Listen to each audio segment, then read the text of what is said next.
So Tracker One here again with the new load. So this is a little story in this.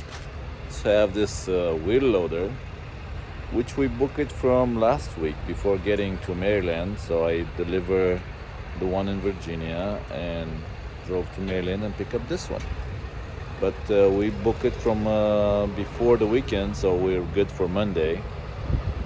So we get there, and how you guys know, in the port story is you have a TWIC card. If you don't have a TWIC card, you have to pay escort. But then if you have a TWIC card, you have to be registered, and you have to be registered every year separately. So I was registered. I knew I was there because I was just there last year, like the end of the year. My dispatch asked me, "You been there?" I said, "Yes, I've been there a couple of times." So I get there, we're good to go. I get to the gate and say, "Oh, you have to turn around. You're not registered with us, even if I have my TWIC card." So I said, "Okay." So I lost my Monday by pulling back out, make a detour, right, and wait in the parking lot. And then in the parking lot, they registered me again. Unfortunately, the brakes show up. So since it's their union, most of the ports, they are union people. They really take care of their people, you know. Their break is starting at 11:30, and they will not come back until 1 p.m. So you kind of have 1 hour and a half sitting there. So if you're short in hours, you're kind of gonna be in trouble. So yeah, nothing to eat, so you kind of sit there. If you have nothing in your truck to snack or something, so you're gonna stay there until they open. So anyway, let's go back to my stuff.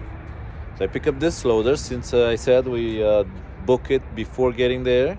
They said it was all legal weight and everything, but how you can see here, I'm oversized because this one, it's 9.4, something like that, close to, we get the permit for 9.6.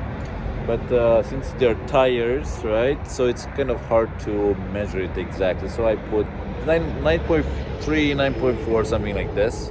So I make my permit 9.6. Since it's lower than 10, it's not really matter.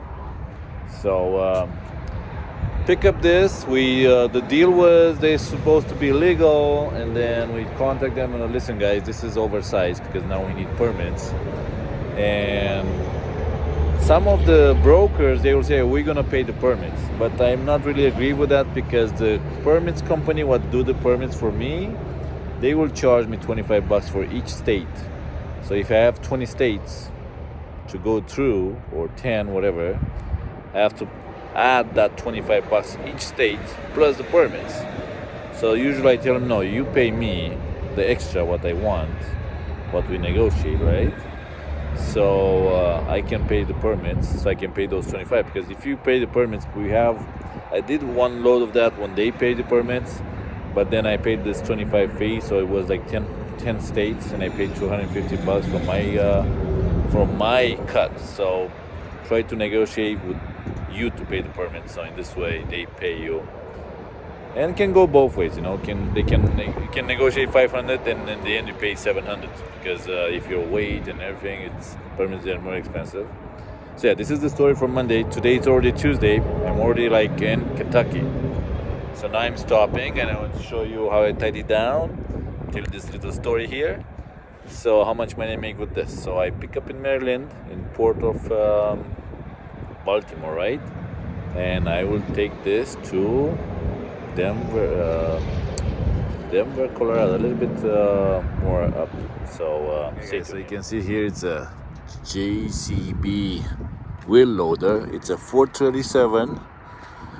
So there are different types of 437. So I guess this one it's a little bit wider because they had smaller ones. But yeah, so how you can see, I put 2 chains here, both sides, straight to the attachment point. I have 2 more here going backwards. I put 2 bigger ones here from the points there, so those go on crossing coming over here, and I have those 2. And since this is moving a little bit, because I have those wood there and where I put my chains, but this still moving, you know, with the time. So I always have to get here. This one is good, but that one you can see it's look loose, so I have to tighten it down, which you guys should do every, like, after you load it for the first day. When you load 50 or 60 miles away, just pull over, you know, and check your chains, because once what you start loading and moving, the machine is gonna start finding the right position, and it's some of them, they have airbags, whatever, so you have to do that. So yeah, flags, oversized. Now we negotiate the price, so they will pay more now, so that's good, because the plan was this to be legal size, and was looking for a partial or even 2 partial. But now, since I'm oversized, I cannot go looking for the partial, because that means I have to make different permits going different directions. So I don't want to go around with this permit thing all over for extra $300. So yeah, this is how I said, this is from Baltimore and is going to Colorado. It will be 16, close to 1,800 miles. And this one for me now with the permits will be $2,500. So not too bad. 1,800 miles, $2,500, not too bad. Was even better if we was a legal one and get some, because we found the extra machinery to put here, but was I have to go all the way to Pennsylvania to pick it up. But since this was a permit, we didn't want to spend too much time, especially Pennsylvania, they're expensive in permits. So yeah, thank you guys for watching, and don't forget to subscribe.